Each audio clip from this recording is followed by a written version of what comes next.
akan berdoa dulu ya Nana ya. Yuk kita berdoa bersama-sama.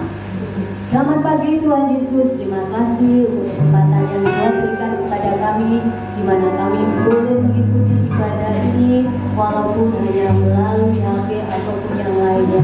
Tetapi kami percaya Tuhan ada bersama kami, Roh Kudus beserta kami. Kami akan mulai ibadah ini dari awal sampai akhir.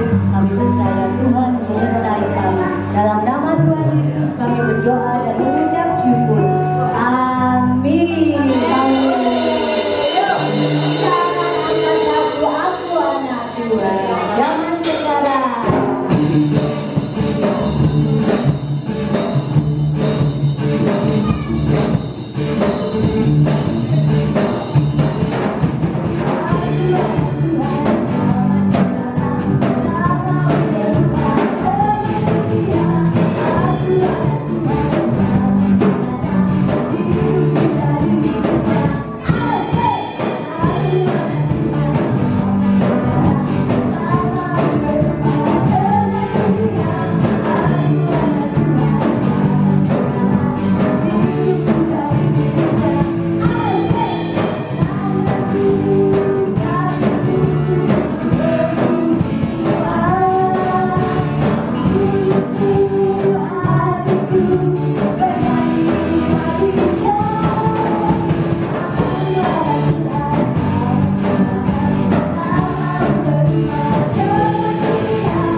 cinta lebih dari bulu di udara. Nanti kalau nanti kakakmu, adikmu, mamamu ngomongnya waktu ya, hei, dia kamu, ya, hei, dia bersuka cita ya.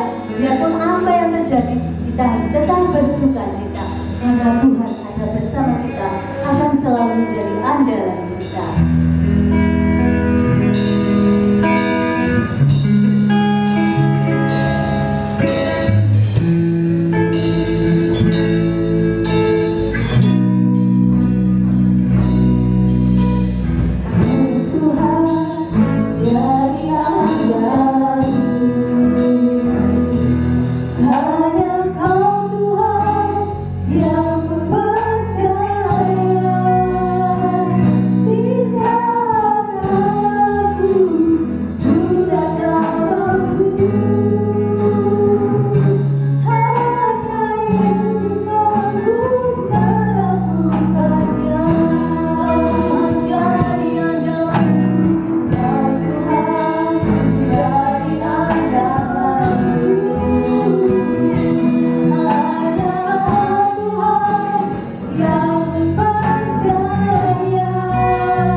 Tuhan Yesus Allah Bapa yang berkata di dalam kerajaan surga, Engkaulah mujizat di dalam kehidupan kami, Engkaulah mujizat di dalam kehidupan anak-anak kami, Engkau yang menuntun anak-anak kami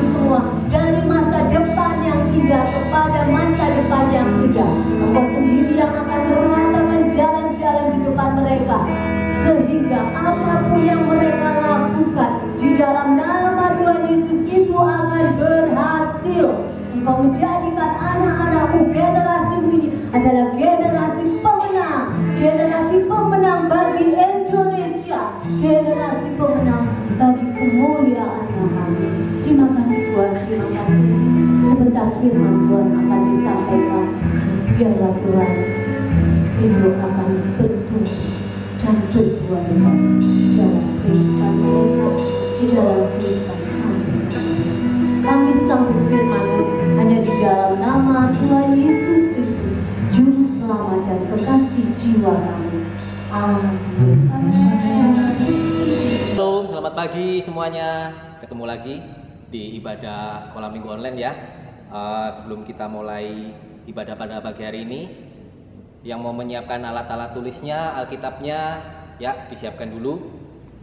Ya, kalau semuanya sudah siap, pada pagi hari ini akan membawakan sebuah cerita atau judul dari firman Tuhan pagi hari ini adalah bersyukurlah dan jangan serakah.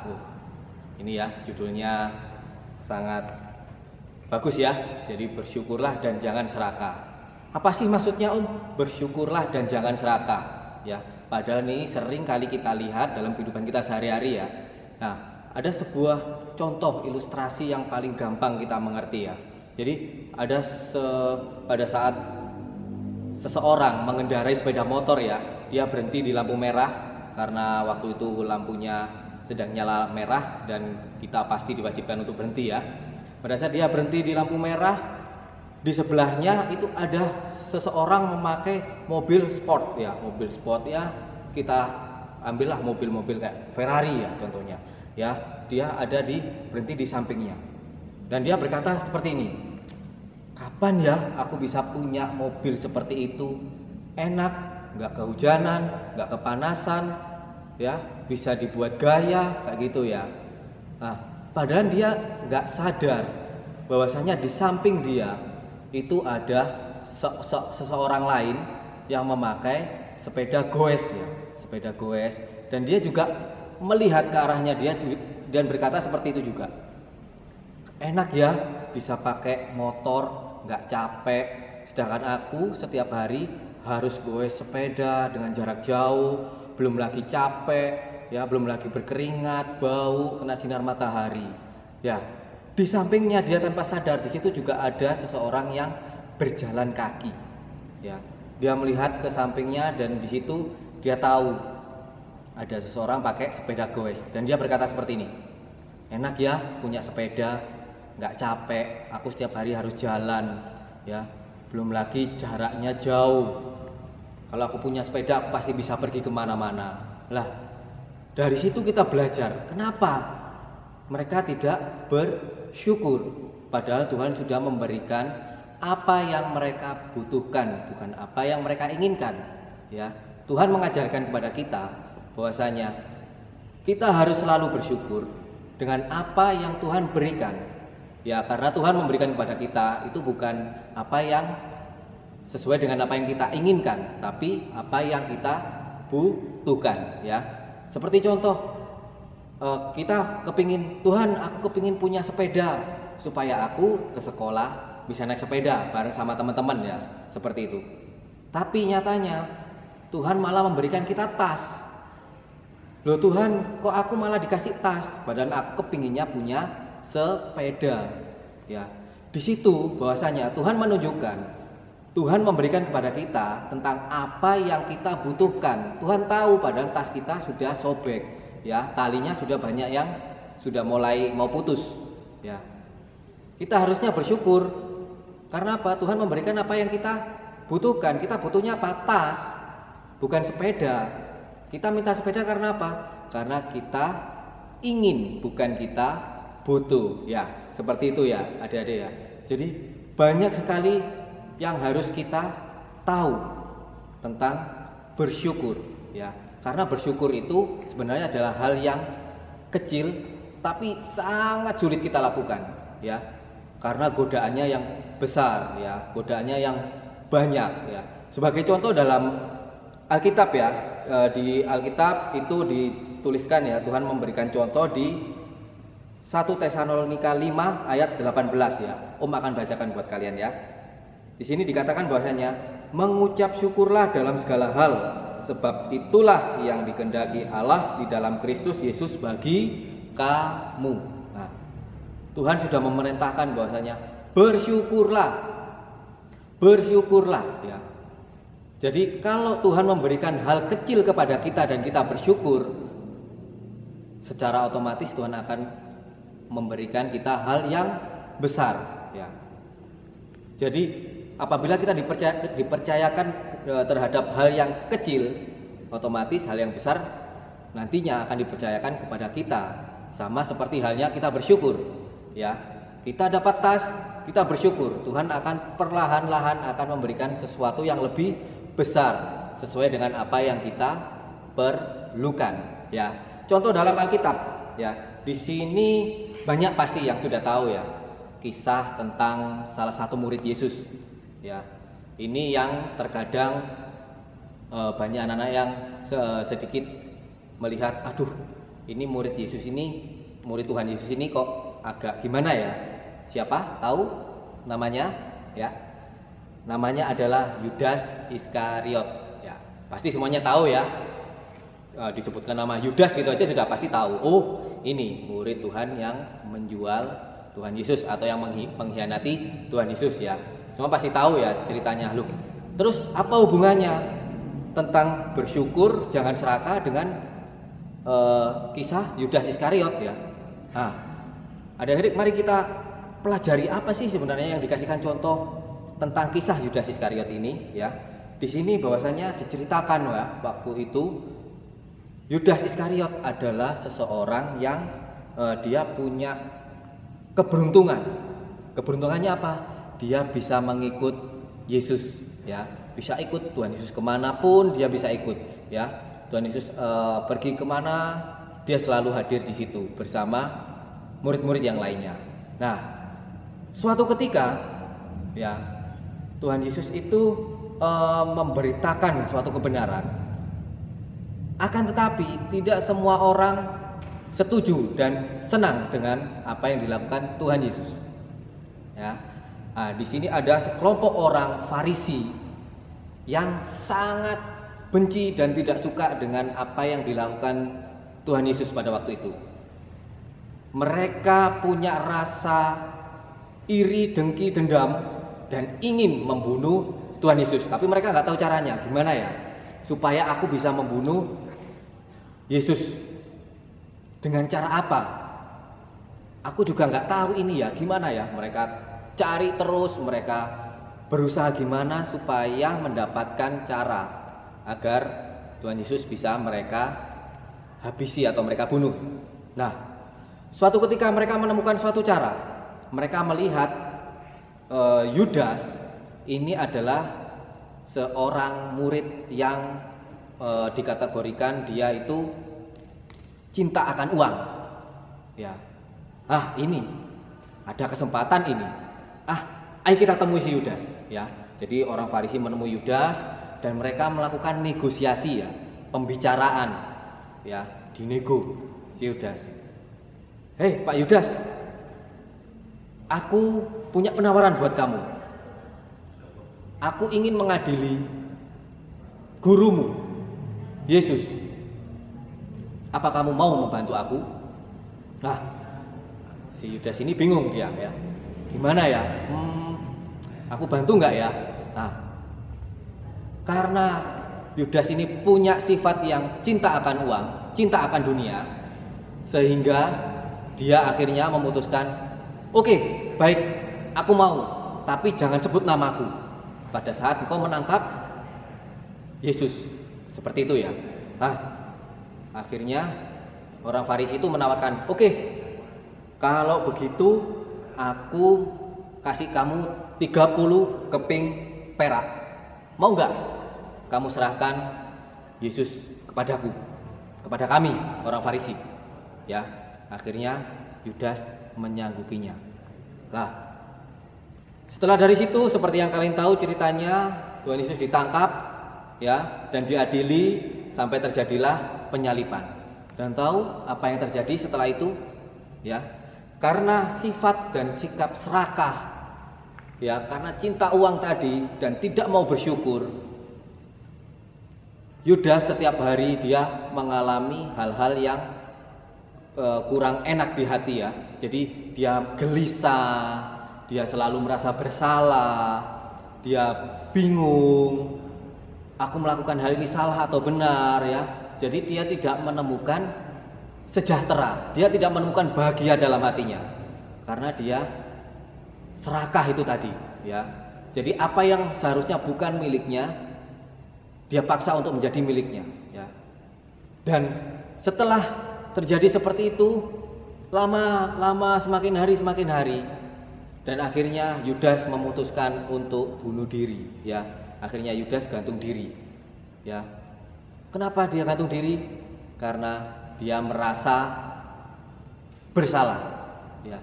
Dia merasa berdosa, ya, karena dia sudah serakah. Nah, cerita Alkitab ini tentang Yudas mengajarkan kita bahwasanya kita jangan pernah serakah, selalu bersyukur. Apapun yang Tuhan beri, kita tetap bersyukur, ya. Entah itu kecil, entah itu besar, entah itu banyak, entah itu sedikit, ya. Tuhan memberikan sesuai dengan apa yang kita perlukan. Jangan sekali-sekali kita memaksa dan kita berusaha sesuai dengan kemampuan kita sendiri, ya. Bahwasanya aku bisa dan aku pasti dapatlah, ya. Bahwasanya itu semuanya pastinya tidak akan berujung menuju ke kebahagiaan atau kesejahteraan buat hati kita. Tetapi kita harus terus bersyukur kepada Tuhan dan kita menunggu Tuhan memberikan semuanya sesuai dengan waktu Tuhan, ya. Ya, firman pagi hari ini Om berikan kepada kalian, Om ceritakan kepada kalian supaya kita semuanya termasuk Om juga dapat belajar, ya, tentang arti bersyukur, tentang arti menikmati apa yang Tuhan berikan tanpa memaksa dan tanpa berusaha untuk mendapatkan hal sesuai dengan apa yang kita inginkan, ya. Biarlah kita sama-sama semuanya menjadi sosok anak Tuhan yang selalu bersyukur, yang selalu menikmati anugerah dan berkat dari Tuhan, ya. Sebelum kita akhiri ibadah pada pagi hari ini, marilah kita berdoa. Ya, mari semuanya kita tutup mata, kita berdoa. Tuhan Yesus, Allah Bapa kami yang bertada dalam kerja, terima kasih Tuhan, Engkau telah memberikan Tuhan firman ini kepada kami. Biarlah Tuhan firman ini dapat mengajarkan kami tentang lebih bersyukur lagi kepada Engkau Tuhan. Dan lebih lagi Tuhan, kami menjadi anak-anak-Mu yang selalu mengerti dan mensyukuri apapun berkat nikmat yang Kau berikan. Karena kami tahu Tuhan, semua berkat-berkat dari Engkau adalah berkat-berkat yang sangat indah bagi kami. Tuhan, Kau berkati kami, Kau berkati orang tua kami, Kau berkati kesehatan kami, guru-guru kami, semuanya ke dalam tangan-Mu Tuhan. Biarlah Tuhan, semuanya dalam lingkupan-Mu dan kami dapat Tuhan menikmati hari-hari sesuai dengan indah rencana-Mu. Terima kasih Tuhan, kami serahkan ibadah ini hanya di dalam nama Tuhan Yesus. Haleluya, amin. Tuhan Yesus memberkati.